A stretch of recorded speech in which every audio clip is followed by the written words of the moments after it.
In this video, I will be showing you how I send a photo in ChatGPT to get instant help or information.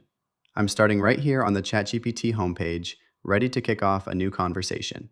To add my file, I'll move my cursor down to the text input bar at the bottom and click on the small plus icon. From the menu that pops up, I'll select the option to add photos and files from my device. This opens up my computer's file explorer, where I'll navigate straight to my Downloads folder. I'll select the specific image file I want to use and then click Open to attach it. Once the image is attached and visible in the chat bar, I'll type Explain the image into the text field so ChatGPT knows exactly what I need. Then I'll click the Send button. In just a few seconds, ChatGPT will process the file and provide a detailed description of what it sees in the image. It's a really efficient way to get descriptions or data from a visual source without having to type everything out manually. I use this feature constantly when I need to analyze complex charts or identify objects quickly.